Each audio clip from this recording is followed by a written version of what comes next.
Živjo!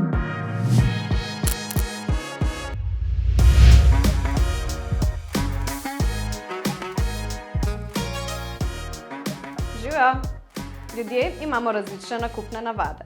Eni raje nakupujemo zvečer, drugi ob jutranji kavi, spet tretjim pa najbolj ustreza hiter nakup med delovnim časom. E-mail marketingerji se zaradi tega že leta ukvarjajo z vprašanjem, kdaj sploh poslati e-mail kampanjo. Zjutraj, zvečer, pred kosilom, po dnevniku? Kdaj bo ta imela največji prodajni učinek?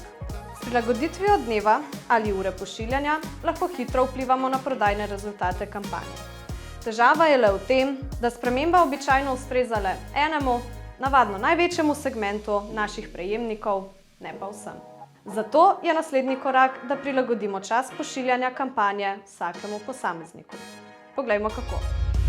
Optimizacija časa pošiljanja e-maila vsakemu posamezniku je nadgradnja vaših e-mail kampanj, ki s pomočjo umetne inteligence ugotavlja, kdaj bo posameznik najverjetneje odprl, kliknil ali se skonvertiral v kampanjo. Vi se odločite, kdaj naj se kampanja sproži, sistem pa bo v naslednjih 24 urah avtomatsko razposlal sporočila med posamezne prejemnike. Sistem se iz obnašanj in sprememb navad vaših kontaktov tudi ves čas uči in tako nenehno prilagaja in izboljšuje časovnico pošiljanja. Rezultati kažejo, da že po 10 poslanih kampanjah z optimizacijo časa pošiljanja povečamo stopnjo odprtih e-mailov, klikov v e-mailih in nakupov v trgovini za 2 do 12%. Tako, naj bo dovolj za tokrat. Naslednjič si bomo pogledali, kako dvigniti prodajni učinek vaših rednih newsletterov.